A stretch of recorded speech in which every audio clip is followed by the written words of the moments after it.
بسم الله الرحمن الرحيم سبحان الذي أسرى بعبده ليلا من المسجد الحرام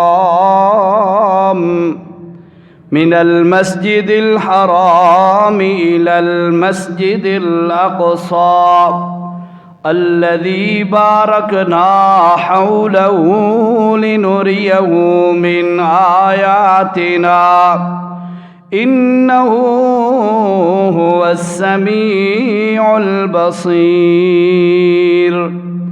صدق الله العظيم سبحان ربك رب العزة عما يصفون وسلام على المرسلين والحمد لله رب العالمين۔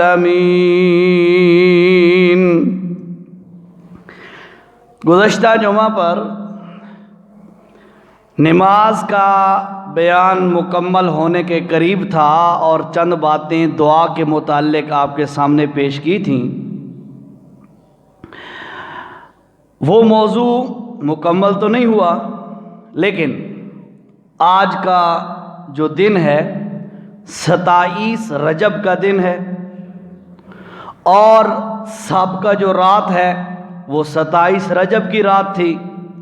اس نسبت سے کہ 27 رجب کو کیا ہوا، کوئی واقعہ پیش آیا تھا ایک عجیب سا بڑا اعلیٰ قسم کا، تو اس پر روشنی ڈالنی ہے، اور ساتھ ساتھ اس کے متعلق جو چند چیزیں ہیں وہ بھی واضح کرنی ہے۔ کچھ غلط فہمیاں ہیں تاکہ وہ ختم ہو جائیں اللہ کرے، اور جو اس کی اصل حقیقت ہے وہ سامنے آ جائے۔ 27 رجب یہ مشہور قول کے مطابق، اس کی وجہ یہ ہے کہ رجب کے متعلق جو مشہور قول ہے وہ ہے کہ حضور اکرم صلی اللہ علیہ وسلم کو معراج کرائی گئی تھی اس رات میں۔ اس کے علاوہ بھی مختلف اقوال ہیں۔ ربیع الاول کا مہینہ بھی بعض علماء نے لکھا ہے کہ ربیع الاول میں حضور صلی اللہ علیہ وسلم کو معراج کرائی گئی، اور بھی ہیں اقوال، لیکن زیادہ جو مشہور قول ہے وہ یہی ہے کہ آپ صلی اللہ علیہ وسلم کو رجب کی 27ویں کی شب کو معراج کرائی گئی تھی۔ ٹھیک ہے، اسی نسبت سے چند باتیں کہنی ہے تاکہ پتہ چلے کہ ہمارے نبی صلی اللہ علیہ وسلم کو اللہ نے کن کن انعامات سے نوازا تھا، کیا کیا انعامات اللہ نے اپنے نبی کو عطا فرمائے تھے، اور ہمارے آقا ہمارے نبی صلی اللہ علیہ وسلم کون تھے، اور ہم جو ان کے امتی ہیں ان کا کیا مقام تھا، اور کیا ہم نے بھی ان کا مقام پہچانا یا نہیں۔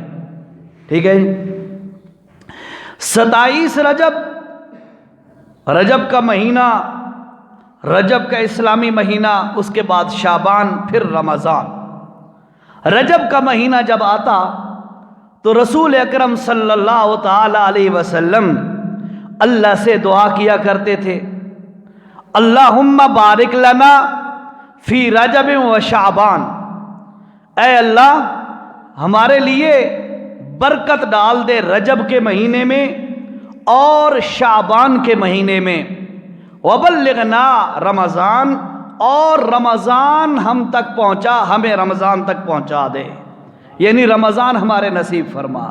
تو بھائیو، رجب کی آخری تاریخیں ہیں، اس کے بعد ایک مہینہ ہے شعبان کا، پھر اس کے بعد ہے انشاءاللہ رمضان کا مہینہ، بڑا جلیل القدر، بڑی عظمت والا وہ مہینہ ہے۔ اللہ سے دعا کرو اللہ ہم سب کو وہ نصیب فرمائے۔ ہم سے بچھڑے کئی لوگ ایسے تھے جو پچھلے سال تھے، رمضان کے روزے رکھے ہوں گے انہوں نے، اس سال وہ نہیں ہے، ہو سکتا ہے پتہ نہیں کتنے اور چلے جائیں، ہو سکتا ہے ہم بھی نہ رہیں اس دنیا میں۔ اس لیے اللہ سے دعا کیا کریں اللہ ہمیں رمضان تک خیر و عافیت سے پہنچا دے۔ رجب کی 27ویں تاریخ کو ہمارے نبی صلی اللہ علیہ وسلم کو معراج کرائی گئی۔ آپ کو معراج 2 طریقوں سے کرائی گئی ہے، توجہ سے۔ ایک معراج جسمانی، فزیکلی آپ کو معراج کرائی گئی کہ آپ کا پورا جسم مبارک اللہ نے اٹھایا اور اس کو سیر کرائی، اور لمبا چوڑا واقعہ آج مختصراً عرض کرتے ہیں اس کے متعلق۔ اور دوسرا، آپ کو معراج کرائی گئی روحانی، روح مبارک کو معراج کرائی گئی۔ اس کی مثال یوں سمجھو جیسے ہمیں خواب میں مختلف چیزیں نظر آتی ہیں، ہم دیکھتے ہیں، اسی طرح حضور صلی اللہ علیہ وسلم کو خواب کی حالت میں آپ کو معراج کرائی گئی۔ 24 مرتبہ علماء نے لکھا ہے نبی علیہ السلام کو روحانی معراج کرائی گئی، ٹھیک ہے۔ اور نبی کا خواب رؤیا الانبیاء وحی، نبی کا خواب اللہ کی وحی ہوتا ہے، لہٰذا وہ بھی حقیقت تھا۔ اللہ کے نبی کو جو معراج خواب میں کرائی گئی وہ بھی حقیقت تھی، لیکن فزیکلی اور اس جسم مبارک سے آپ کو جو معراج کرائی گئی ہمارا اس پر بھی ایمان ہے۔ بعض لوگوں نے، میں اس لیے اس مسئلے کی وضاحت کر رہا ہوں، اللہ کرے آپ تک وہ فتنہ نہ پہنچے، ورنہ ایسا فتنہ موجود ہے اس دھرتی پر، جو کہتے ہیں نبی علیہ السلام کو جسمانی معراج کرائی نہیں گئی، وہ بس صرف کہتے ہیں کہ روحانی معراج تھی، جسمانی فزیکلی معراج نہیں تھی۔ یہ ان کے لیے بات، یہ ان کا یہ دعویٰ، ان کی یہ بات غلط۔ اس کی وجہ یہ ہے، روحانی معراج 24 مرتبہ کرائی گئی، کسی نے انکار نہیں کیا مشرکین مکہ میں سے۔ نبی علیہ السلام کی جسمانی معراج ایک دفعہ ہوئی، اور وہ جسمانی معراج تھی، اسی لیے مشرکین مکہ نے انکار کیا تھا، ورنہ خواب دا کوئی منکر نہیں نا۔ ایک بندہ، میں فرض کرو میں کہتا ہوں میں نے خواب میں یہ دیکھا وہ دیکھا، آپ مان لیں گے، ٹھیک ہے۔ مجھ جیسے کمزور بندے کی بات بھی آپ تسلیم کر لیں گے۔ آمنہ کے لال فرما دیتے مجھے خواب میں یہ دکھایا گیا، تو کون نہ مانتا، مان لیتے، وہ تو مانتے تھے ایسی باتیں۔ لیکن ان کے لیے نہ ماننے والی جو بات تھی وہ یہ تھی، بھائی ایک رات کے تھوڑے سے حصے میں اللہ کے نبی کو اتنا لمبا سفر، بیت اللہ سے بیت المقدس، بیت المقدس سے ساتوں آسمان، ساتوں آسمان سے آگے سدرۃ المنتہا، اور آگے اللہ کو جتنا منظور تھا، اتنا اونچا اتنا لمبا سفر رات کے حصے میں مشرکین مکہ نے انکار کر دیا۔ وہ جسمانی معراج کے منکر تھے، ٹھیک ہو گیا۔ تو یہ مسئلہ بھی آپ کے ذہنوں میں اب ہونا چاہیے، ہمارے نبی صلی اللہ علیہ وسلم کو جسمانی معراج بھی کرایا گیا، روحانی معراج بھی کرایا گیا۔ جسمانی اور فزیکلی معراج وہ ایک دفعہ، اور روحانی معراج علماء نے لکھا ہے 24 مرتبہ کرایا گیا ہے، ٹھیک ہو گیا۔ اب معراج یہ کہتے ہیں عروج سے نکلا ہے، اور اس کا مطلب ہے اوپر چڑھنا، ٹھیک ہے۔ حضور اکرم صلی اللہ علیہ وسلم کو بیت اللہ سے لے کر بیت المقدس تک کا جو سفر کرایا گیا اس کو معراج نہیں کہتے، اس کو کہتے ہیں اسراء۔ پوری سورت اس موضوع پر ہے، اس نام پر ہے۔ سورت بنی اسرائیل بھی اس کا نام ہے، 15واں پارے کی پہلی سورت، اور سورت اسراء بھی اسی سورت کا نام ہے، اور اسی پہلی آیت میں اس کا تذکرہ بھی ہے، انشاءاللہ ذکر کرتے ہیں۔ رات کے وقت سفر کرانا اس کو کہتے ہیں اسراء، ٹھیک ہے۔ اللہ نے اپنے نبی کو رات کے وقت زمینی سفر بیت اللہ سے بیت المقدس تک کرایا، براق سواری کے ذریعے سے، اس کا نام ہے اسراء۔ پھر بیت المقدس سے اوپر کا سفر جو کرایا اس کا نام ہے معراج، ٹھیک ہے۔ چونکہ دونوں اکٹھے ہیں، اسراء اور معراج اکٹھے سفر ہے، اسراء کیا پھر آگے معراج کیا دونوں، اس لیے ایک جرنل سا لفظ دونوں پہ بولا جاتا ہے، نبی کریم علیہ السلام کا معراج مبارک، ٹھیک ہے جی۔ لہذا یہ دونوں میں فرق ہوا۔ اب توجہ سے، حضور صلی اللہ علیہ وسلم کو بیت اللہ سے بیت المقدس تک کا جو سفر کرایا گیا وہ براق سواری پر کرایا گیا۔ فرشتہ جبرائیل سواری لے کے آیا، براق سواری، فرمایا گدھے سے بڑی تھی اور خچر سے چھوٹی تھی، اور اس کی چال ایسے تھی جہاں تک اس کی نظر جاتی وہاں تک اس کا قدم جاتا تھا، اس کی یہ رفتار تھی۔ میرے نبی نے فرمایا جس کا مفہوم ہے، اس سواری پر آپ کو بٹھایا گیا اور پھر آپ صلی اللہ علیہ وسلم کو بیت المقدس تک پہنچایا گیا۔ یہ جملے یاد رکھنا، میں آگے ایک اور بات سمجھانا چاہتا ہوں۔ سواری پر بیٹھا کر بیت المقدس تک پہنچایا گیا، اس کے بعد وہاں پر اللہ کے نبی صلی اللہ علیہ وسلم جو ہے بیت المقدس میں پہنچے۔ وہاں پر انبیاء کرام علیہم الصلاۃ والسلام، تمام انبیاء اور رسول علیہم الصلاۃ والسلام، سب کو اللہ نے وہاں پر جمع فرمایا ہے۔ ٹھیک ہے جی، سب نبیوں کو وہاں پر جمع فرمایا ہے۔ علماء نے لکھا ہے کہ حضرت عیسیٰ علیہ السلام اور ہمارے نبی حضرت محمد صلی اللہ علیہ وسلم کے علاوہ باقی انبیاء کو اللہ نے جسد مثالی عطا فرمائے تھے، مثالی اجسام، مثالی جسم وہ عطا فرمائے اور اللہ نے ان کو وہاں پر پہنچایا۔ باقی عیسیٰ علیہ السلام چونکہ اپنی اصلی حالت میں الحمدللہ زندہ سلامت اپنی دنیاوی زندگی کے ساتھ موجود ہے، تو اور اس وقت ہمارے نبی بھی صلی اللہ علیہ وسلم وہ بھی دنیاوی زندگی مبارکہ کے ساتھ زندہ تھے۔ یہ دونوں حضرات اپنے اسی جسم مبارک کے ساتھ تشریف لائے، اور دیگر انبیاء وہ چونکہ اپنے دنیاوی زندگی کے ساتھ زندہ نہیں ہیں، وہ برزخی زندگی کے ساتھ زندہ ہیں۔ سمجھنا ذرا، برزخی زندگی کے ساتھ اعلیٰ ترین مقام پر موجود ہیں، تو اللہ تعالیٰ نے ان کو جسد مثالی، جسد کہتے ہیں جسم کو، مثال اس کی کاپی اس کے یوں سمجھ لو، ٹھیک ہے، کاپی الٹرنیٹ متبادل جسم اللہ تعالیٰ نے اپنے انبیاء کو عطا فرمایا، اور وہ انبیاء بھی تشریف لائے۔ یہ آمنہ کے لال صلی اللہ علیہ وسلم بھی وہاں پہ تشریف لے گئے، اور وہاں پر اللہ نے اپنے نبی کو اعزاز دیا، وہ بھی بتاتا ہوں۔ یہ میرے خیال میں یہ لمبا موضوع ہے، شاید زندگی رہی تو اگلے جمعے پہ جا کے مکمل ہو، ٹھیک ہے۔ تھوڑی سی میں کہتا ہوں، تھوڑی تفصیل، ساری تفصیل تو بیان کرنا مشکل ہوتی ہے، علماء کا کام ہے، میں تو طالب علم ہوں، لیکن یہ ہے کہ تھوڑی بہت سیدھا باتیں جو ہیں وہ آپ کی گوش گزار کر دی جائیں۔ ایک بات اور سمجھیے گا، ہم یا آج کا یہ جمعہ اس لیے نہیں پڑھا رہے بھائی چونکہ رات کو آپ صلی اللہ علیہ وسلم کو شب معراج ہوئی تو آج شب معراج کا تذکرہ کرنا ضروری ہے، یہ ذہن سے نکال دیں۔ یہ کوئی اس لیے ہم نہیں پڑھا رہے کہ ضروری ہے اسی بات کا تذکرہ آج کے جمعے میں کرنا، نہیں، ایسی بات نہیں ہے، یہ کوئی ضروری نہیں ہے اس موقع پہ ذکر کرنا۔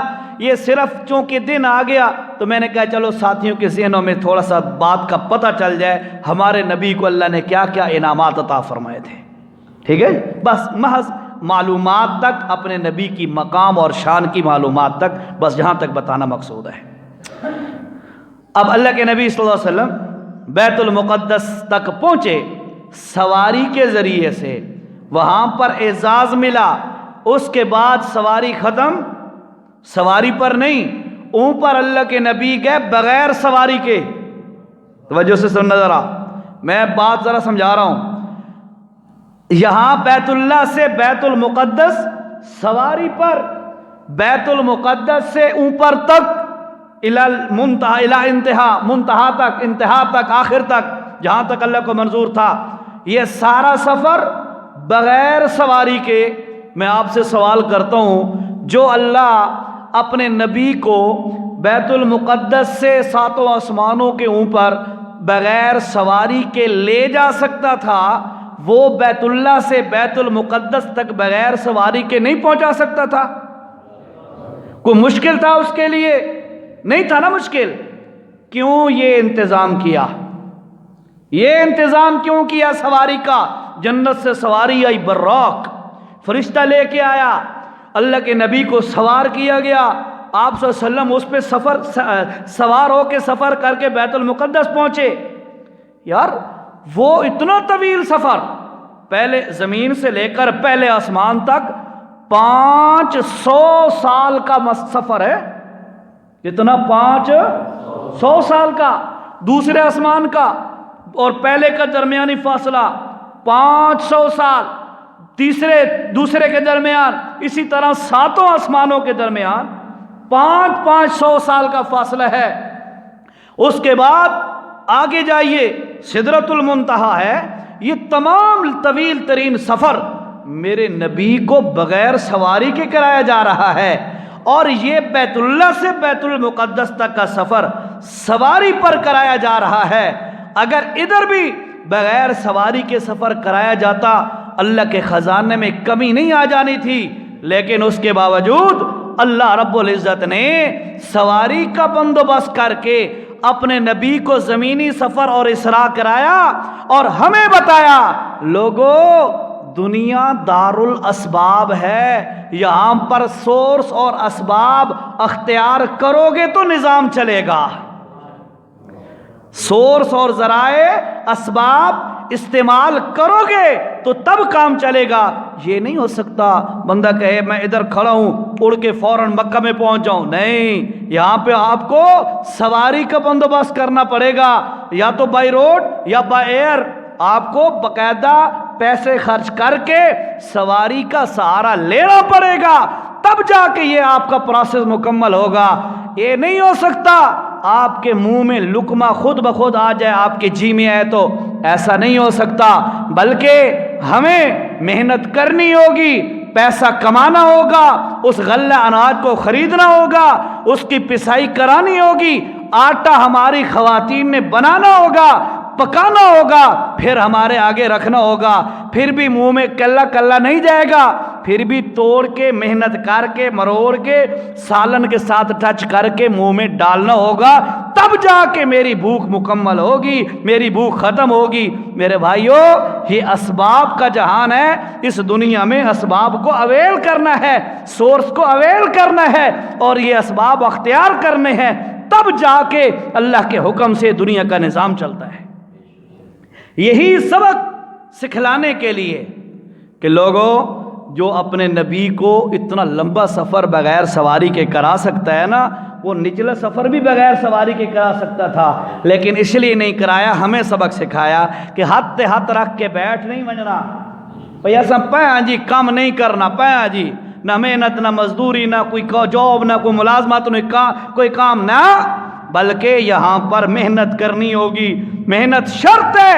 اللہ نے بھی اس لیے یہ نظام چلایا ہے، جیسے قرآن میں آتا ہے الذی خلق 7 سماوات ومن الارض مثلہن الذی خلق السماوات والارض فی 6 ایام، فرمایا لوگو اللہ نے زمین و آسمانوں کو 6 دنوں میں بنایا، 6 دنوں میں۔ یار رب تو وہ ہے، انما امرہ اذا اراد شیئا، جب وہ کسی کام کا ارادہ کرتا ہے نا، ان یقول لہ کن، وہ کہتا ہے ہو جا، فیکون، آنن فانن ہو جاتی ہے، اس کے سامنے دیر کوئی نہیں ہے۔ لیکن پھر بھی 6 دن لگائے زمین و آسمان کی تخلیق اور پیدائش پر، مجھے آپ کو سمجھانے کے لیے کم آرام نال سٹیپ بائی سٹیپ کرنا چاہیے، جلد بازی نہیں کرنی چاہیے، آرام دے نال کام کرنا چاہیے، اور اسباب اختیار کرنے چاہیے، دنیا کے ایک سسٹم ہے اس کے ساتھ چلنا ہوگا۔ مسئلہ سمجھ آیا، بات سمجھ آئی آپ کو؟ تو میں نے آپ کو بتایا ہمارے نبی صلی اللہ علیہ وسلم کو رات کے وقت زمینی سفر بیت اللہ سے لے کر بیت المقدس تک یہ سفر کرایا گیا، اور پھر بیت المقدس سے اوپر تک یہ دونوں سفر کرائے گئے۔ ان دونوں پر لفظ بولا جاتا ہے معراج النبی صلی اللہ علیہ وسلم، ٹھیک ہے جی۔ اب آج شور نہیں لیندے، میرے خیال ہے لیٹ پہلے ہو گئے ہیں نا، تو چلو باتیں ضروری پہنچ جائیں آپ تک، مین چیز پہنچ جائے۔ اس کے بعد میرے بھائیوں، حضور اکرم صلی اللہ علیہ وسلم کا جب سفر شروع ہوا، بہت ساری چیزیں آپ صلی اللہ علیہ وسلم نے بیت اللہ سے بیت المقدس کا جو سفر تھا زمینی، اس سفر میں آپ کے مشاہدے میں بہت ساری چیزیں آئیں، بہت ساری چیزیں آئیں، آپ نے دیکھی۔ مسلم شریف میں کی حدیث میں اور بخاری شریف کے اندر ان کا تذکرہ موجود ہے۔ آپ گزرے تو فلاں چیز تھی، فلاں چیز تھی، فلاں چیز سامنے آئی، ایک بستی سے گزرے، یہ فلاں کی بستی، مختلف چیزیں گزری ہیں۔ میں ساری تفصیل میں نہیں جانا چاہتا، مشاہدات کرتے کرتے آپ صلی اللہ علیہ وسلم بیت المقدس میں پہنچ گئے. وہاں پر آپ صلی اللہ علیہ وسلم کی سواری کو باندھ دیا گیا جہاں پر انبیاء کرام علیہ السلام کی سواریاں باندھی جاتی تھیں. وہاں پر آپ کی سواری کو باندھ دیا گیا. آپ صلی اللہ علیہ وسلم وہاں اندر تشریف لے گئے. اندر ایک کثیر جماعت تھی, جو افراد موجود تھے تو پتہ چلا کون ہے, معلوم ہوا یہ سارے کے سارے اللہ کے نبی ہیں. جی استقبال ہوا نا, پروٹوکول ہے میرے نبی کا. ہمارے شہر میں اناؤنسمنٹ ہوتی ہے, پتہ چلتا ہے جی آج فلاں منسٹر آ رہا ہے جی, ہے آج وزیر اعلیٰ آ رہا ہے جی, وزیر اعظم کا ٹور ہے جی, اس کے ٹرن ہے, چکر ہے. تو کیا ہوتا ہے, پورے ڈسٹرکٹ کے اندر, شہر کے اندر صفائیاں ہو رہی ہیں, روڈوں کی مرمت بھی ہو جاتی ہے اسی بہانے سے, ہے اور جہاں کوئی ڈینٹنگ پینٹنگ کا کام ہوتا ہے وہ بھی پورا ہو جاتا ہے. کیوں جی؟ پروٹوکول ہے ان کے پاس ہوتا ہے, اس کا ایک پروٹوکول ہے, اس کو جہاں اختیار کیا جاتا ہے. بعض دفعہ دورہ منسوخ بھی ہو جاتا ہے, لیکن یہ سارے کام ہو جاتے ہیں, صفائیاں شفائیاں دیگر چیزیں ہو جاتی ہیں نا. ایک پروٹوکول ہوتا ہے. میرے نبی صلی اللہ علیہ وسلم سے زیادہ پروٹوکول کا پوری کائنات میں کوئی مستحق نہیں ہے. اللہ نے بھی اپنے نبی کو ایسا پروٹوکول دیا, دنیا دیکھتی رہ گئی, آج تک کسی کے وہم و گمان میں بھی نہیں آ سکتا. اتنا بڑا پروٹوکول اپنے نبی کو عطا فرما دیا. اللہ کے نبیوں کی جماعت ساری اکٹھی تھی. آپ صلی اللہ علیہ وسلم وہاں پہ موجود ہوئے. اب وہاں پر مسجد کا چونکہ جیسے حق ہے, بعض علماء نے لکھے کہ نماز کا وقت ہو گیا تھا, اور بعض دفعہ یہ بھی ہو سکتا ہے کہ تحیت المسجد, لیکن نماز کا وقت ہو گیا تھا. علماء نے لکھا کہ نماز کا وقت ہو گیا تھا. آپ صلی اللہ علیہ وسلم بھی موجود, انبیاء بھی موجود. اب سارے نبیوں کے ذہنوں میں آ رہا ہے میں اللہ کا نبی ہوں. آدم علیہ السلام فرماتے ہیں میرے ذہن میں, آدم علیہ السلام کے ذہن میں آیا میں سارے انسانوں کا ابا ہوں, بڑا ہوں, میرا حق بنتا ہے میں مصلی پہ کھڑا ہو جاؤں, اور سارے میرے بیٹے ہیں, نبی ہوں بے شک لیکن ہیں تو میرے بیٹے, پیچھے کھڑے ہوں گے. ان کے ذہن میں یہ آ رہا تھا. نوح علیہ السلام کے ذہن میں آ رہا تھا کہ میں ثانی ابو البشر ہوں. پتہ تو انہوں پتہ ہے آپ کو ثانی ابو البشر کیا مطلب اس کا؟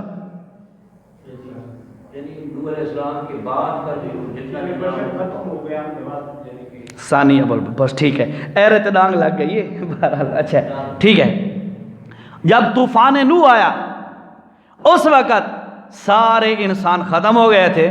وہ جو جہاز کے اندر, بحری جہاز کے اندر, کشتی کے اندر جو افراد سوار تھے ایمان والے, ان میں نوح علیہ السلام کے بیٹے بھی تھے 3, ٹھیک ہے, اور اس کے بعد دیگر بھی تقریباً 80 یا 82 کی 81 کی تعداد میں ٹوٹل مرد و عورت اس میں سوار تھے. وہ سارے کے سارے بچ گئے اور باقی ساری دنیا ختم ہو گئی, انسان ختم ہو گئے. اس کے بعد جب خشکی ہوئی, پانی وغیرہ ختم ہوا, تو اللہ تعالیٰ نے باقی افراد کو موت دے دی, اور نوح علیہ السلام کے 3 بیٹے بچ گئے, حام, سام, یافس. ان سے اللہ نے اولاد انسانیت کا سلسلہ چلایا. وہ اب پوری دنیا پہ ان تینوں کی اولاد ہیں, تینوں کی, حام کی, سام کی اور یافس کی. ان تینوں کی اولاد پوری دنیا پہ موجود ہیں. آپ کو شاید پہلے بھی میں نے ذکر کیا تھا, دنیا کے اندر اس وقت آپ دیکھیں 3 قسم کے رائٹنگ کے سٹائل ہیں, 3 قسم کے لکھائی کے انداز ہیں. ایک الف با تا سا, الف بے پے تے ٹے سے, فارسی والی لے لو, پشتو والی لے لو, ہماری لے لو, انداز ایک ہی ہے, الف با تا سا والا, عربی ہو گئے وغیرہ وغیرہ. ایک یہ طریقہ کار ہے. دوسرا ہے اے بی سی ڈی ایف, ٹھیک ہے, یہ دوسرا انگلش والا انداز جو ہے. اس میں مختلف لینگویج ہیں, اے بی سی کے انداز میں مختلف قسم کی لینگویج ہیں. تو دوسرا انداز سٹائل یہ ہے. اور تیسرا انداز آپ نے دیکھا ہوگا یہ چائنا کی, جیپنیز زبان, چائنا کی ہو گئی زبان, شمالی کوریا وغیرہ وغیرہ, ان کے آپ دیکھتے ہیں ڈبے ڈبے ایسے بنے ہوتے ہیں, ٹھیک ہے. یہ تیسرا سٹائل ہے. یہ تینوں کے تینوں انداز پوری دنیا پہ چلتے ہیں, اور تینوں انداز نوح علیہ السلام کے بیٹوں کی اولاد کے انداز ہیں, ٹھیک ہے. یہ تو علیحدہ موضوع چل پہ ہے. مختصر یہ ہے کہ نوح علیہ السلام کے ذہن میں آیا کہ میں ثانی ابو البشر ہوں, میرا حق بنتا ہے. اسی طرح ابراہیم علیہ السلام کے ذہن میں آیا 4,500 نبیوں کا باپ ہوں. یار سمجھے نہیں آپ, 4,500 نبیوں کا ابا, یعنی ان کی نسل سے 4,500 نبی آئے تقریباً. ان کے ابا ہوں میں، میری اولاد سے بیٹوں کے بیٹوں کے بیٹوں کے بیٹے نبی نبی نبی ہے. ان کے ذہن میں آیا میرا حق بنتا ہے. موسیٰ علیہ السلام ذہن میں لانے لگے کہ اللہ کے ساتھ زمین پہ کھڑے ہو کے کلام کرنے والا میں ہوں، میرا حق بنتا ہے. سوچتے رہے، سارے نبی سوچ رہے تھے. جبرائیل نے آمنہ کے لال صلی اللہ علیہ وسلم کے ہاتھ مبارک سے پکڑا، مصلی پہ کھڑا کر دیا. فرمایا آدم تو ابو البشر اپنی جگہ پہ، آج تو مقتدی ہوگا، محمد الرسول اللہ تمہارا امام اور مقتدا ہوگا. نوح پیغمبر، ابراہیم پیغمبر، موسیٰ پیغمبر، تمام کے تمام انبیاء اور رسل علیہ السلام، تم سارے نبی حق کے نبی تھے، حق کے رسول تھے. لیکن یاد رکھیے تم سارے آج مقتدی بنو گے، محمد الرسول اللہ تمہارا امام بنے گا صلی اللہ علیہ وسلم. اس کے بعد آپ صلی اللہ علیہ وسلم کو اوپر والی معراج کرائی گئی. اوپر والی معراج ٹھیک ہے. نتی اسراء فرق آپ کے ذہنوں میں ہوگا ہے، زمینی سفر رات کا اس کو اسراء کہتے ہیں، اور اوپر والا جو سفر ہے اس کو معراج کہتے ہیں. اب آپ صلی اللہ علیہ وسلم کو معراج کرایا گیا. پہلے آسمان پہ پہنچے تو وہاں پر اللہ تعالیٰ نے وہاں پہ چیزیں ملاحظہ کروائیں. اس کے بعد دوسرے پہ پہنچے، تیسرے پہ پہنچے، چوتھے، پانچویں، چھٹے، ساتویں پہ پہنچے. وہاں پر مختلف انبیاء سے ملاقات ہوئی. پہلے آسمان پہ پہنچے تو حضرت آدم علیہ السلام سے ملاقات ہوئی، آدم علیہ السلام سے. اور دوسرے آسمان پہ پہنچے تو وہاں پر بھی اللہ نے حضرت یحییٰ علیہ السلام سے ملاقات کرائی، زکریا علیہ السلام سے. اسی طرح تیسرے آسمان پہ یوسف علیہ السلام سے، چوتھے آسمان پر عیسیٰ علیہ السلام سے، اور پانچویں آسمان پہ یحییٰ علیہ السلام سے، چھٹے آسمان پہ موسیٰ علیہ السلام سے، ساتویں آسمان پہ ابراہیم علیہ السلام سے، او کما قال صلی اللہ علیہ وسلم. یہ انبیاء سے ملاقاتیں بھی ہوئیں. آپ نے بہت ساری چیزیں دیکھی. اس کے متعلق اللہ نے قرآن مجید کے اندر آیت نازل کی ہے. میں تھوڑا سا ٹچ دیتا ہوں، ٹائم قریب ہے تو پھر آگے انشاءاللہ اگلے جمعے پہ بات مکمل کریں گے. آپ سے گزارش ہے تھوڑا ٹائم پہ آ جائیے گا تاکہ آپ کو یہ چیزیں آپ کے انفارمیشن میں، معلومات میں آ جائیں، پتہ چلے ہمارے نبی کو کتنا اونچا مقام ملا ہے. ٹھیک ہے جی. اپنے نبی کا جب تک یا ذہن میں رکھیے گا، جب تک حاکم اور آمر کی، حکم کرنے والے کی اہمیت دل میں نہ ہو، اس وقت تک اس کا حکم ماننا مشکل ہوتا ہے. جب کسی حکم کرنے والے کی اہمیت دل میں ہو، اس کا حکم ماننا بڑا آسان ہوتا ہے. میں آپ کو مثال دیتا ہوں، آپ کو چھوٹی سی. چوک پہ کھڑے ہو کے بھائی ثناءاللہ خان بلائے، بھائی او محلے والے اکٹھے ہو جاؤ. پتہ نہیں کون آسی تھی کون نہ آسی، ایسے ہی ہے. حالانکہ پولیس کے ملازم تو یہ بھی ہیں نا، ٹھیک ہے. بلائیں تو شاید کون آئے گا کون نہیں آئے گا ان کو پتہ ہوگا، آپ کو بھی پتہ ہوگا.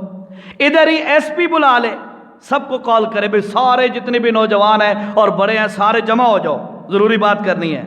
پہنچ ویسا نا، پہنچ ویسا. کوئی ایم پی ایم این اے آ کے بلائے، بھائی سب کو کال ہے، بھائی سب نے آنا ہے، پہنچ جائیں گے نا. یار بھائی ثناءاللہ خان بھی تھا، وہ بھی بندے تھے، یہ بھی بندہ ہے. ان کی بات کو فوراً فالو کیا جا رہا ہے اور ان کی بات کو وہ اہمیت نہیں دی جا رہی. کیوں؟ اس کی وجہ یہ ہے کہ حکم ان کا بھی تھا، اس کا بھی تھا، ایس پی صاحب کا، لیکن ان کے بدلے میں ان کا جو حکم تھا اس کی وجہ یہ تھی کہ ایس پی کی اہمیت زیادہ ہے، اس کے پاس پوسٹ اونچی ہے. انہیں آ رہے نا، یہ رہتا جتنا اچھا مقام ہوندہ ہے اہمیت زیادہ ہوندی ہے، اس دے حکم منن دے اندر آسانی اتنی آسان ہوندی ہے بندے دے. اسی طرح یاد رکھو ہمارے دلوں کے اندر آج انڈیا کے اور دنیا ترکی کے ڈرامے اور تغرل کے ایکٹر کی اہمیت آ گئی، قرآن کی اہمیت نہیں آئی. مر جانے کا مقام ہے. کیا جی؟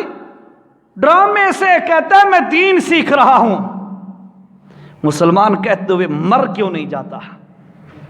ڈرامے سے دین سیکھتا ہے، ایکٹر ایکٹر سے تو دین سیکھتا ہے. قرآن پھٹ گیا، قرآن گم ہو گیا، ختم ہو گیا. قرآن، حدیث مٹ گئی، نبی کی شریعت ختم ہو گئی. الٹی سوچ، وہ ایک بندے نے بڑی پیاری بات کی، کہا جب قوم غلام بن جاتی ہے نا، ان کی سوچیں پھر الٹی ہو جاتی ہیں، ان کی سوچیں الٹی ہو جاتی ہیں۔ اور عجیب سی بات ہے، چاہے وہ ترکی کا ہو، اللہ کی قسم کھا کے کہہ رہا ہوں، ترکی تو ایک لبرل کنٹری ہے نا، اچھا چلو آج کل ان کا حاکم اچھا ہے، اللہ ان کو مزید استقامت دے دین کے معاملے میں۔ سعودی عرب وہ تو ہمارا یعنی مین مرکز ہے نا، دونوں مکہ مدینہ، اللہ کی قسم وہاں کا بنا ہوا بھی ڈرامہ ہو اور بندہ کہے کہ اس ڈرامے سے میں نصیحت حاصل کرتا ہوں اور جہاد سیکھوں گا اور دین سیکھوں گا، اللہ کی قسم یہ بندہ غلط ہے، یہ بندہ بے وقوف ہے کہ ڈراموں سے دین سیکھا جاتا ہے۔ پھر اللہ کے نبی کیوں تشریف لائے تھے؟ صحابہ نے کیوں قربانیاں دی تھیں؟ یہ قرآن رب نے کیوں اتارا تھا؟ اور رب نے قرآن کی ذمہ داری کیوں لی تھی؟ کہا تھا اِنَّا نَحْنُ نَزَّلْنَا الذِّكْرَ وَإِنَّا لَهُ لَحَافِظُونَ، اور لوگوں سن لو، قرآن ہم نے نازل کیا ہے، قیامت تک ہم اس کی حفاظت کریں گے، اور جو بھی اس کے پیچھے چلے گا ہدایت کو پالے گا، جو اس کو چھوڑے گا لکھ ڈرامے دیکھے، لعنت تو آ سکتی ہے، دین نہیں سیکھ سکتا۔ عجیب سی سوچ ہے، شیطان بڑا ظالم ہے۔ اللہ نے قرآن میں فرمایا ان الشیطان للانسان عدو مبین، لوگو شیطان تمہارا دشمن، کھلا دشمن ہے۔ ان الشیطان لکم عدو فاتخذوہ عدوا، اور تو بھی اسے دشمن سمجھا کر، تو بھی اسے دشمن سمجھا کر۔ عجیب سی بات ہے، اور تغرل ڈرامے سے لوگ کہتے ہیں جی ہمارے دین کی اصلاح ہو رہی ہے، دین مٹ رہا ہے، ان چیزوں سے دین ختم کیا جا رہا ہے۔ دین آتا ہے قرآن سے، دین آتا ہے نبی کے سچے فرمان سے، دین آتا ہے شریعت۔ علماء اللہ اکبر، جمعے پہ کہہ دو نا ٹائم پہ آیا کرو، وہاں تکلیف ہو جاتی ہے، بندے نہیں پہنچتے، ٹائم ہی کوئی نہیں ہے جی۔ اچھا، اور دین سیکھنا ہے، ڈرامے سے دین سیکھ رہا ہے، استغفر اللہ۔ الٹی میں نے کہا نا، وہ عالم نے بڑی پیاری بات کی، جب قوم غلام ہو جاتی ہے نا، غلام، اس کی سوچیں پھر الٹی ہو جاتی ہیں، وہ پھر زمین کی سوچتے ہیں، آسمان والے رب کی نہیں سوچتے۔ اپنے نبی کا مقام پہچانو، آپ کے نبی کو معراج کرائی گئی، یہ وہ رات تھی جس رات میں آپ کے نبی کو ایسا مقام عطا کیا گیا، دنیا کے سارے بڑے سے بڑے کوئی ٹیکنالوجی والے آ جائیں، بڑے سے بڑے کوئی مدبر آ جائیں، بڑے سے بڑے فلاسفر آ جائیں، بڑے سے بڑے ادیب آ جائیں، کوئی بھی آ جائے، اس کی سوچ بھی وہاں تک نہیں پہنچ سکتی جہاں تک اللہ نے اپنے نبی کے قدم پہنچائے۔ اور چھوڑو، انسان تو انسان رہ گیا، اللہ کی قسم کھا کے کہہ رہا ہوں، فرشتے اللہ کی کتنی برگزیدہ مخلوق ہے، مانتے ہو نا؟ اللہ کی کتنی برگزیدہ مخلوق ہے، اللہ کی قسم فرشتہ بھی وہاں نہیں پہنچ سکتا جہاں محمد الرسول اللہ کے قدم پہنچتے ہیں۔ یار اس کو چھوڑ کے ڈراموں سے نصیحتیں حاصل کرنا، یہ تو کوئی بڑا بے وقوف ہی ہوگا جو یہ بات کہے۔ شیطان کے علماء نے لکھا ہے، یہ بھی سمجھیے گا بات، شیطان کے 70 نورانی طریقے ایسے ہیں، نورانی، اے سونے کم، شیطان دے 70 نورانی طریقے ایسے ہیں جو جن طریقوں سے وہ بندوں کو گمراہ کرتا ہے۔ ایک ٹائم اوور ہو رہا ہے، ایک چھوٹی سی ٹچ دیتا ہوں ایک روایت کو۔ بنی اسرائیل کے ایک بندہ تھا، اس کا نام تھا برسیسا، بڑا ایک راہب تھا، راہب کا مطلب ہوتا ہے دنیا کے سارے کام کاج چھوڑ کے اکیلا تنہائی میں بیٹھ کے اللہ کو یاد کرنا، یہ راہب۔ اور ہمارے نبی صلی اللہ علیہ وسلم نے فرمایا لا رہبانیت فی الاسلام، ہمارے اسلام میں رہبانیت نہیں ہے، میرے نبی نے فرمایا ہے اسلام میں رہبانیت نہیں ہے، کام کاج بھی کرو، کام دھندے بھی کرو، اللہ کو بھی راضی کرو، ہمارے اسلام میں رہبانیت نہیں ہے۔ رہبانیت کی ایک شکل، میں کسی پہ طنز نہیں کر رہا اللہ کی قسم، لیکن میں برائے اصلاح یہ بات عرض کر رہا ہوں، یاد رکھو رہبانیت کی ایک کاپی، ایک قسم ہمارے معاشرے میں ہے، قبراں تے باہ کے چلے کٹنا، یہ رہبانیت نہیں ہے تو کیا ہے؟ چلے کٹنا، وہ تبلیغ والے چلے کی بات نہیں کر رہا میں دوسرے چلے کی بات کر رہا ہوں. یہ چلے کاٹے جاتے ہیں، یہ رہبانیت کی ایک قسم ہے. یاد رکھو ہمارے اسلام میں رہبانیت نہیں ہے. بہرحال وہ راہب تھا، اس نے ایک جھونپڑی بنائی، کٹیا بنائی اور وہاں پہ عبادت میں مشغول ہو گیا، عبادت کرتا رہا. ایک سفید داڑھی والا وہ آیا اس کے قریب، دیکھا بڑی عبادت کرتا ہے. اس نے کیا کیا، دھوپ پہ جا کے اللہ کی عبادت شروع کر دی. کھڑے ہو گئے. یہ حدیث شریف کا مفہوم بیان کر رہا ہوں، آپ پڑھیے گا، تاریخ میں لکھا ہوا ہے واقعہ. تو اس نے وہاں پہ دھوپ پہ کھڑے ہو کے عبادت شروع کر دی. اب یہ راہب صاحب اسے دیکھتے حیران ہو جاتے، بھائی میریاں کیریاں عبادتاں، کیریاں لمبیاں عبادتاں تے دھوپ تے کھڑے ہو کے پیا کریندا ہے. خیر کچھ وقت گزرا، اس کے دل میں ترس آیا، بھائی یار چلو اس کو بلاتا ہوں، بھائی ادھر چھاؤں میں آ کے کیا کر اللہ کی عبادت، اکٹھے مل کے کریں گے. اس کے پاس گیا، اس نے کہا بھائی اوکھا ہوتا ہے تو جو مشکل ہوتی ہے، آیا کر ادھر جھونپڑی میں آ کے اکٹھے عبادت کیا کریں گے. تو پہلے تو اس نے انکار کیا، اس کے اصرار پہ اس نے مان لی بات. وہ جھونپڑی میں آ کے عبادت کرنے لگ گیا. عبادت کرتا رہا، کئی دن گزر گئے. کچھ دنوں کے بعد کہتا ہے یار ایک بات میں تمہیں بتاؤں. کہتا ہے کیا؟ میں تمہیں ایک دم دیتا ہوں، دم ہدا دم میں تمہیں دیتا ہوں، یہ تو جس مریض کو بھی کرے گا وہ مریض فوراً ٹھیک ہو جائے گا. آج بھی ہماری قوم سوشل میڈیا پہ یہی سوال کرتی ہوئی نظر آتی ہے، او جی کوئی وظیفہ دسو جی. میں وظیفوں کا منکر نہیں ہوں، لیکن قوم کہتی ہے ہمیں کچھ کرنا نہ پڑے، ہمیں نہ نفل پڑھنے پڑے، نہ روزے رکھنے پڑے، نہ حج کرنا پڑے، نہ زکوٰۃ دینی پڑے، نہ جہاد کرنا پڑے، ہمیں کچھ نہ کرنا پڑے، پر گھر بیٹھے بیٹھے 2-4 تسبیحیں پڑھو تو کم ہو جائے. یہ آسانیاں اس دین سے ڈھونڈتے ہیں صرف، بھئی یہ گل سوکھی لگی ہوا لبو وہ کام کرو بس. تو یاد رکھو اس نے بھی یہی کہا، میں تمہیں وظیفہ و دم شم بتاتا ہوں، یہ پھونکا شوکا مارے گا تو مریض فوراً ٹھیک ہو جائے گا. اس نے کہا ٹھیک ہے، بتا دیا. کچھ دن پھر آیا وہ بندہ، وہ بوڑھا سفید داڑھی والا، پھر غائب ہو گیا، نہیں آیا. پھر جا کر وہ اصل میں جو سفید داڑھی والا تھا وہ شیطان تھا، انسانی شکل میں آیا ہوا تھا. اس کو دم شم بتایا، غائب ہو گیا. جا کے نا بادشاہ کی بیٹی اس کے پیٹ میں کوئی درد ڈال دیا، کوئی تکلیف اس کو ہو گئی. اب بادشاہ جو ہے وہ پھر رہا ہے ڈاکٹروں کے پاس، ادھر ادھر سارے جیسے ہوتے ہیں ٹونے ٹپلے، سارا کچھ کرایا، کوئی فائدہ نہیں آیا. اس نے بادشاہ کے وسوسہ ذہن میں ڈالا، بھائی خواب کے اندر، بھائی فلاں جگہ پہ ایک بزرگ ہے، بڑا نیک آدمی ہے، اس کے پاس لے جاؤ، اس سے دم کرو، ہو سکتا ہے ٹھیک ہو جائے. آج ہم بھی اسی طرح کرتے ہیں نا، بھائی خود گھر قرآن نہیں پڑھا ہوا، گھر قرآن پڑھا ہے، تو مسلمان ہے، تیری گھر والی مسلمان ہے، پھر بچی کو دیکھ کے فلاں کے پاس جاؤ، وہ ککڑ اس کی کچھ دے اندر، مچھاں تھے، داڑھی کوئی نہیں، نماز نہیں پڑھتا، وہ دیکھو جا کے لوگ دم پہ کرا دیں. ہم کہتے ہیں دم کے مخالف نہیں ہیں، ہم ان لوگوں کو غلط کہتے ہیں جو غلط طریقے سے یہ اس کام کے اندر ملوث ہو گئے ہیں، آ کے ہم عوام کو خراب کر رہے ہیں. ہم اس پروسیس کے خلاف ہیں، یہ نہیں ہونا چاہیے. مسلمان ہے، میرے نبی نے فرمایا قرآن پڑھ، سورہ فاتحہ پڑھ، دم کر، فلاں دعا پڑھ، میرے نبی سے دعائیں ثابت ہیں، دم کرو، دم سنت ہے. ٹھیک ہے. اچھا اس نے کیا کیا، بادشاہ کی بیٹی کو بادشاہ لے آیا، بیٹی کو دم کرایا، پھوکا شوکا مارا، بچی ٹھیک ہو گئی. بادشاہ خوش ہو گیا. کچھ عرصے بعد پھر تکلیف. بادشاہ کو جانا ہو گیا کئی سفر پہ. تو بادشاہ نے سوچا بھائی بچی کا کیا کروں، گھر والی بھی فوت ہو گئی تھی اس کی. اس نے سوچا بچی کو کس کے حوالے کروں، 3 بیٹے ہیں اس کے، اور تینوں جو ہے ساتھ جانے ہیں سفر پہ، ضروری سفر تھا، اور اس کا کیا کروں. سوچ کے خیال آیا، یہ جو بزرگ تھا نا، بڑا نیک آدمی تھا، اسی کے حوالے کر دیتا ہوں، اگر کبھی تکلیف ہوئی تو وہ دم بھی کر دے گا، ٹھیک ہے، اور اسی کے حوالے رہے گی، نیک آدمی ہے. بس یہ رائے پاس ہو گئی.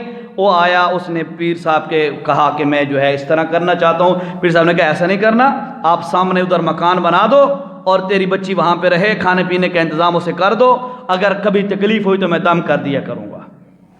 کل لمبی تو نہیں تھی کوئی ہے، لمبی ہو رہی ہے بات. اچھا وہ ایسے ہی ہوا، وہ اپنی بیٹی کو چھوڑ کے مکان شکان بنوا کے چلے گئے. تو پیر صاحب دن گزارتے رہے، ذہن میں آیا میں خود باتیں کر رہا ہوں، آخر یہ بھی انسان ہے، مسلمان ہے، تو چلو اس کو بھی دین سکھاؤں تھوڑا سا، میرے ذمہ فرض ہے۔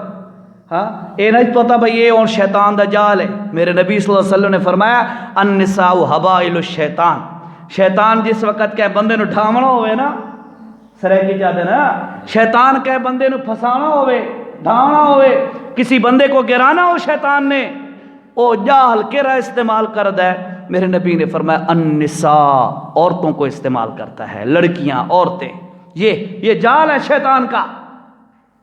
ایسا ہی ہوا، وہ بزرگ صاحب کے ذہن میں آیا کہ یار اس کو بھی تعلیم دوں۔ اب اس نے کہا بھائی میں دروازے پہ بیٹھ کے تجھے کوئی دین کی باتیں سمجھایا کروں گا، تو اندر سے بیٹھ کے سن لیا کر پردے کے اندر۔ اس نے کہا ٹھیک ہے۔ اب کچھ دن وہاں پہ بیٹھ کے باہر سے بیان کرتا رہا، وہ اندر سے سنتی رہی۔ اس کے بعد جو ہے نا اس کے ذہن میں آیا بھائی یار گزرنے والے بندے کیا کہیں گے، بھائی لڑکی سے باتیں کر رہا ہے، لڑکی سے کہتا ہے میں اپنے چھت پہ بیٹھ جاتا ہوں، چھت پہ وہاں سے بیان کروں گا، تو اپنے گھر سننا۔ اس نے کہا ٹھیک ہے۔ کچھ عرصہ وہاں پہ کیا، پھر شیطان نے دل میں ڈالا بھائی لوگ کیا کہیں گے، بھائی چھت تو با کے لوگ اندر دھیاں نال گلا کریں دے۔ پھر شیطان نے کہا، شیطان نے اس کے ذہن میں ڈالا اور اس پیر نے اس سے کہا بھائی ایسا ہے میں دروازے کے اندر بیٹھ جایا کروں گا، تیرے گلی والے دروازے کے اندر سے بیٹھ جایا کروں گا، تو پردے کے پیچھے کھڑی ہو کے سن لیا کر۔ اس نے کہا ٹھیک ہے۔ یہ کام شروع ہو گیا۔ اس نے کہا جی پردہ دیکھو، جب تک سامعین سامنے نہ ہو نا تو بیان کرنے والے کو مزہ نہیں آتا۔ اس نے کہا ایسا ہے ادھر تو سامنے بیٹھ جایا کر، میں ادھر بیان کر دیا کروں گا۔ پردہ بھی ختم ہو گیا۔ اب ایک ہی چارپائی، پھر آگے جو کچھ ہونا تھا وہ ہو گیا۔ انا للہ و انا الیہ راجعون۔ میں مبہم الفاظ میں یہ بات کر رہا ہوں، ٹھیک ہے، اشاروں سے۔ جو کچھ ہونا تھا وہ ہو گیا اور حمل ٹھہر گیا۔ اب کیا ہوا؟ اب وہ جو ہے وضع حمل بھی ہو گیا، وہ لمبے عرصے پہ گیا ہوگا نا بادشاہ، وہ وضع حمل یعنی ڈیلیوری بھی ہو گئی، پیدائش بھی ہو گئی بچے کی۔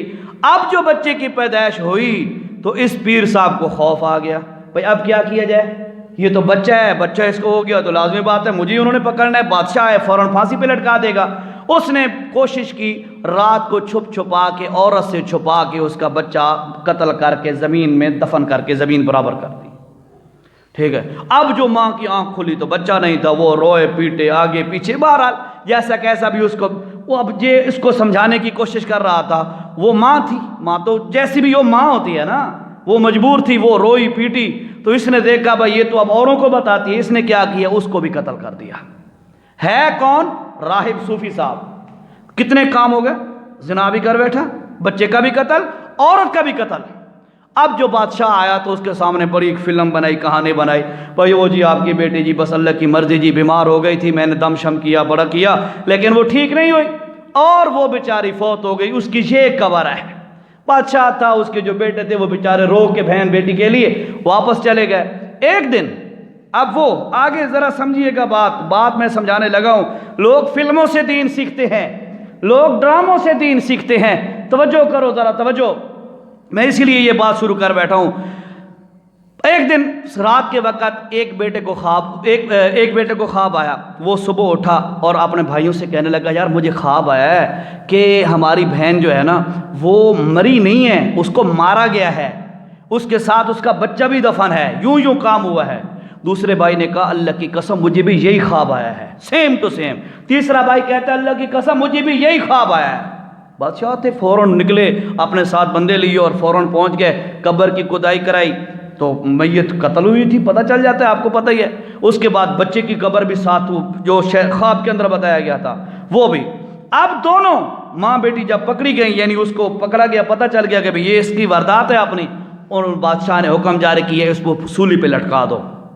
اب وہ سولی پہ چڑھ گیا پھٹے پہ، جو اس سولی پہ پہنچا، توجہ سے سننا آخری باتیں ہیں میری، سولی پہ پہنچا، وہی سفید داڑھی والا بابا، وہ جو دھوپ میں باتیں کر رہا تھا، وہ سامنے آ گیا، کہتا ہے سنا بھائی بڑیاں تمہیں باتیں کر دائیں۔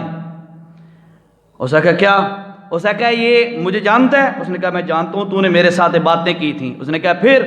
اس نے کہا دیکھ میں شیطان ہوں، ابلیس، یہ سارا تجھے جتنا پھنسایا ہے نا میں نے پھنسایا ہے، میں اتنا کام کر سکتا ہوں نا تو تمہیں بچا بھی سکتا ہوں اس موقع پر۔ اس نے کہا کیا میری بچت ہو سکتی ہے؟ اس نے کہا ہاں بچت ہو سکتی ہے، اتنی میری باتیں مانی ہے نا، ایک بات میری یہ مان لے، ادھر کھڑے ہو کے صرف انکار کر دے اللہ کا انکار کر دے، بس ایک یہ کام کر، میں تجھے فوراً بچا لوں گا۔ دیکھو میرے نبی صلی اللہ علیہ وسلم نے فرمایا، ایک اور حدیث شریف میں ہے کہ جس وقت لا یزنی الزانی حین یزنی وہو مؤمن، جب بندہ زنا کرتا ہے نا تو اس کے اندر سے ایمان نکل جاتا ہے، ایمان نکل جاتا ہے۔ جب بندہ قتل کرتا ہے تو اس کے اندر سے ایمان، چاہے چوری کرتا ہے تو بندے کے اندر سے ایمان نکل جاتا ہے۔ اب وہ وہاں پہ پھٹے پہ کھڑا ہے، آخری مراحل ہیں۔ اس نے کہا ایک کا اللہ تا انکار کر، چا تیری جان میں بچا لینا۔ اس کو جان کی تھی، ایمان کی نہیں تھی۔ اس نے کہا میں انکار کرتا ہوں۔ اس نے انکار کیا، نیچے سے پھٹا کھینچا، پھسولی پہ لٹ کے قتل ہو گیا، ایمان گیا، کفر پہ موت آئی۔ یہ ہوتے ہیں شیطان کے نورانی طریقے۔ صوفی بن کے کتنا عرصہ اس کے ساتھ باتیں کی ہیں، پھر اس کو دم سکھائے ہیں، پھر لڑکی کے پیٹ میں مروڑ اور درد ڈلا، پھر اس کو کیسے کیسے یہاں تک پہنچایا، پھر خواب کے اندر بھی خود ان کے پاس پہنچ گیا، اس کے بیٹوں کے پاس۔ یہ سارے کام کیتے ہیں۔ یاد رکھو میرا موضوع نہیں تھا، میرا موضوع معراج النبی تھا، لیکن موضوع کے ساتھ یہ بات آ گئی۔ اور تغرل ڈرامہ سے یا کوئی بھی ڈرامہ ہو، اللہ کی قسم ایک کنجراں دے کما نال دین نہیں سیکھا جاتا۔ دین سیکھا جاتا ہے قرآن سے، دین سیکھا جاتا ہے نبی کے فرمان سے، دین سیکھا جاتا ہے شریعت سے، دین سیکھا جاتا ہے علماء حقہ سے، حق کے علماء سے سیکھا جاتا ہے۔ کیبل کیوں لگوائی، television L E D LCD گھر کیوں پڑیے؟ میں جی صبح قرآن سنتا ہوں۔ علماء نے بڑی مزے کی بات لکھی ہے یہاں پہ، فرمایا لوٹے کے اندر دودھ ڈال دو اور اسے کہو پیے، نہیں پیے گا۔ کوئی سلیم الفطرت آدمی، سمجھدار آدمی واش روم کے لوٹے کے اندر دودھ ڈال کے پیے گا؟ نہیں پیے گا نا، نہیں، دل گوارا ہی نہیں کرے گا۔ وہ واش روم کے لوٹے میں دودھ ڈال کے پینا پسند نہیں کرتا۔ ایک کنجروں کا پورا اعلیٰ کار ہے، T V LED LCD cable, یہ اس کے اندر تو دین ڈال کے سمجھتا ہے کہ مجھے ہدایت مل جائے گی۔ یہ غلط فہمی ہے، یہ شیطان کا دھوکہ ہے۔ میں نے کہا شیطان کے 70 نورانی طریقے ایسے ہیں جس سے وہ انسان کو گمراہ کرتا ہے۔ اللہ کا واسطہ ہے ڈراموں سے دین نہ سیکھو، ان سے دین نہیں آتا، اپنے نبی کو پہچانو۔ انشاءاللہ اگلے جمعے پہ معراج کا موضوع انشاءاللہ مکمل کریں گے جی۔